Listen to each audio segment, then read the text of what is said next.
मुंबईत भटक्या कुत्र्यांचा प्रश्न अजूनही सुटलेला नाही, कारण वारंवार भटक्या कुत्र्यांनी चावा घेतल्याच्या घटना समोर येतच असतात. उपाययोजना आखल्या जातात, मात्र त्या फक्त कागदावर धूळ खात पडलेल्या दिसतात. श्वानगृहाच्या 18 एकर जागेसाठी राज्य शासनाला देण्यासाठी आशिया खंडातील सर्वात श्रीमंत महानगरपालिकेकडे 1 कोटी रुपये नाही.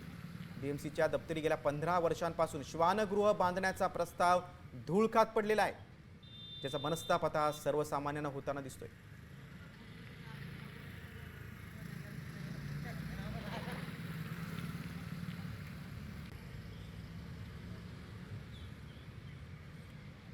महानगरपालिकेकडे हा प्रस्ताव आहे, मात्र हा मंजूर झाला नाही, कारण महानगरपालिकेकडे 1 कोटी देखील रुपये नाहीत का, असा सवाल उपस्थित होतोय. श्वानगृहाचा जो प्रस्ताव आहे उभारण्याचा, तो धुळकात पडलेला आहे.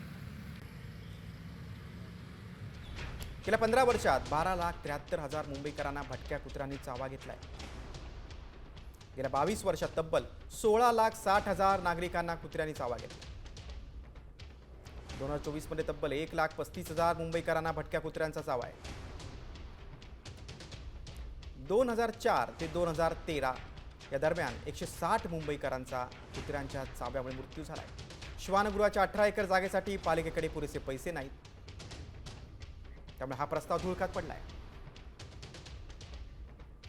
आता isakal.com आहे देशातील नंबर 1 ची मराठी न्यूज वेबसाईट. प्रत्येक अपडेटसाठी isakal.com ला नक्की भेट द्या.